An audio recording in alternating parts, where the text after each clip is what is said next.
Imagine a fruit that defies the laws of geography. It carries the tropical, buttery soul of a mango and the marzipan sweetness of almond custard.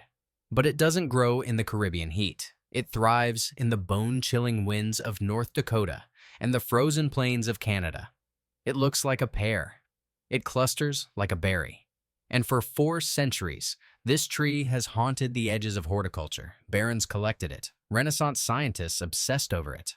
It possesses a flavor profile that makes the modern supermarket pear taste like wet cardboard. Yet you cannot buy it. Not at the grocery store, not at the farmer's market, not even at most specialized orchards. We are told that modern breeding has perfected our food. This ghost proves otherwise. This is the Shipova, the bullwiller pear, a botanical glitch that shouldn't exist. Welcome to Ancestral Yields. If you believe the best flavors are worth the wait, stay with us. We're reclaiming the lost biodiversity of our past. To understand this fruit, we have to look back to 1619. Alsace, France, the castle gardens of the barons of Bullwiller. Nature usually keeps its distance. A rose doesn't pollinate an apple. Genera rarely cross. But in this garden, 2 distant cousins, a European pear and a wild whitebeam, grew close enough to touch. Against every evolutionary odds, they danced. A single mutant seed was formed. The result? A tree with woolly leaves and fruit that tasted like an impossible dream.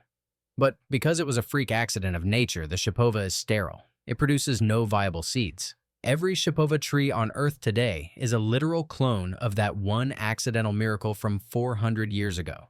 It isn't just a plant, it's a living piece of 17th century history. For 200 years, it was a treasure of the intelligentsia. It was a slow fruit, a patient fruit. It took 10 years to bear its first crop. In the eyes of the aristocracy, that rarity made it a crown jewel. But then, the world changed. The steam engine arrived. The 19th century didn't care about marzipan undertones. It cared about the vibrating floor of a freight train. This is where the tragedy of the Shipova begins. The very qualities that made it a masterpiece, its delicate skin, its melting custard texture, made it a logistical nightmare. It couldn't survive a 1,000-mile journey in a wooden crate. Industrial agriculture demanded armor, not flavor, efficiency over elegance. And so, the Shipova was discarded. Not because it failed us, but because it was too refined for our machines. If you want to bring this ghost back to life, here is the protocol. First, ignore the big box nurseries. They won't have it. Seek out heritage scion wood collectors or specialized permaculture nurseries. Second, choose your site carefully. The Shipova loves full sun and well-drained soil, but remember, it is patient. You are planting this for your future self, or perhaps your children. It may take 7 to 10 years to fruit. Third, use a pollinator. While the Shipova is a hybrid, planting it near a standard pear tree can sometimes encourage a heavier yield through stimulation, even if the seeds remain empty. We have traded depth for durability for too long. The Shipova is a reminder that nature's greatest improvisations don't always fit into a shipping container, but they are still there, waiting in the edges of the garden. Find the ghost. Plant the treasure. Imagine a fruit so perfect it is practically illegal to transport, not by law, but by physics. When a Shipova is fully ripe, it isn't just a fruit. It is a delicate, aromatic custard encased in a skin so thin it barely holds the juice inside. But here is the problem. If you pack this treasure into a wooden crate and put it on a vibrating train or a bouncing truck for 300 miles, it doesn't arrive as fruit. It arrives as applesauce. This is the story of the botanical ghost, a masterpiece of nature that was murdered by the math of industrial efficiency.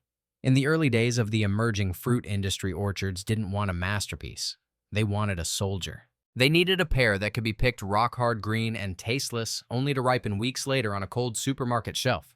They found their champion in the Bartlett pear. It was durable. It was predictable. It survived the vibrating train. The Shipova, meanwhile, was an artist. It defied the logic of geography. A hybrid between a pear and the mountain ash, it was a sterile miracle that first appeared in France nearly 400 years ago. But it had a flaw that no capitalist could forgive. It was agonizingly slow. A standard Shipova tree prioritizes its own life over your harvest. It builds a massive timber-like structure for over a decade before it even thinks about reproduction.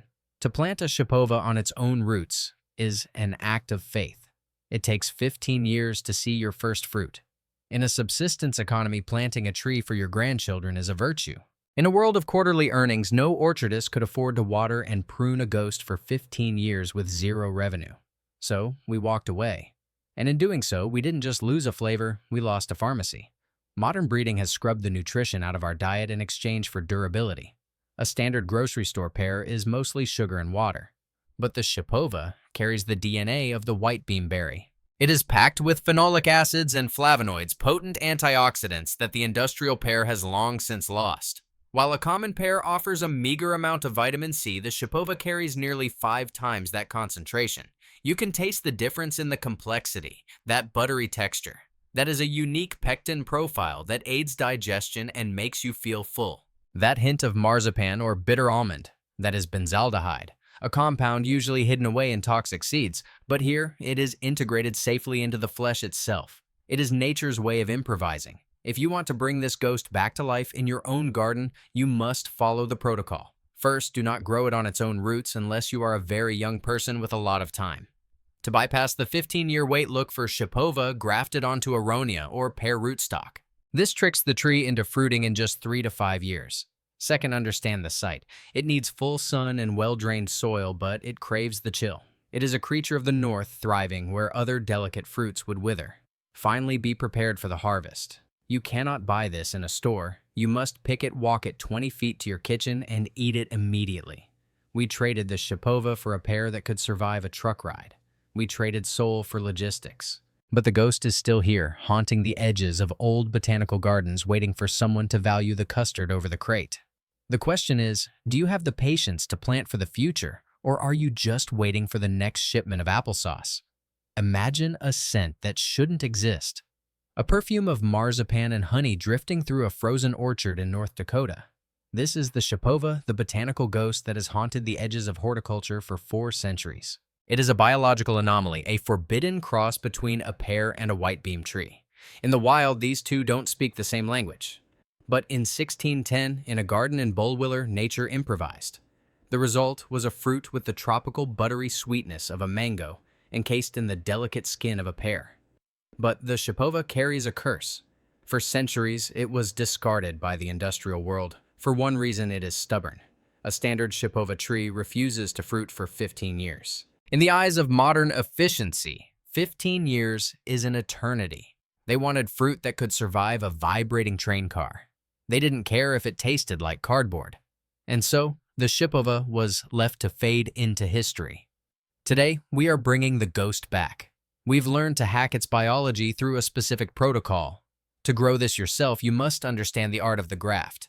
Do not plant a Shipova on its own roots. Instead, we trick the tree by grafting it onto aronia or quince rootstocks. This restricts its wild vegetative ego. It forces the tree to stop growing wood and start growing fruit. What once took 15 years now takes 3. If you seek to plant one, follow these steps. First, track down a grafted sapling from the guardians of this lineage, nurseries like One Green World or Trees of Antiquity. These are clones of that original 1610 ancestor. Planted in full sun, ensuring the graft union sits exactly 2 inches above the soil line. It is a hardy survivor, thriving in the brutal -40-degree winds of Zone 3, yet comfortable in the heat of Zone 9. It requires almost no pruning, no chemical sprays. It simply waits. We traded flavor for durability. We chose the fruit that could travel 1,000 miles over the fruit that tasted like an aromatic custard. But as the industrial model fractures, the Shipova offers a different path. It is a reminder that nature's best work cannot be rushed by a spreadsheet. It can only be nurtured by those willing to wait for the ghost to appear.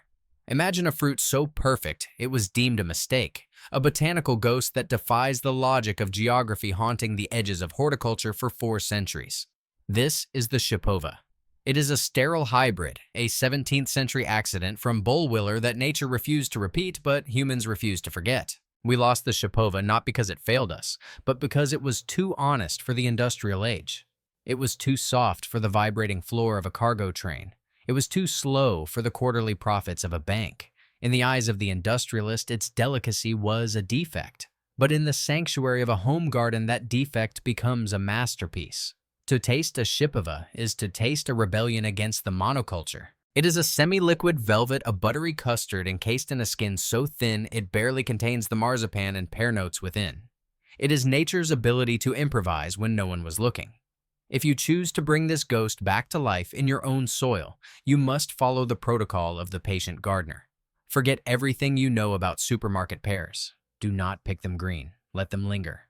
From late August through the cooling days of September, watch the clusters. They won't scream for attention with bright colors. They remain a subtle yellow-orange kissed by a faint red blush. Then perform the tilt test. It is a silent dialogue between tree and grower. Gently lift the fruit toward the sky. If the stem snaps clean, a crisp, effortless release, it is yours. If there is even a ghost of resistance, let it stay. It is still dreaming of the sun. Once harvested, the clock begins. You have a fortnight if kept cold or a few fleeting days at room temperature. This is not a fruit designed for a shelf. It is a fruit designed for a moment.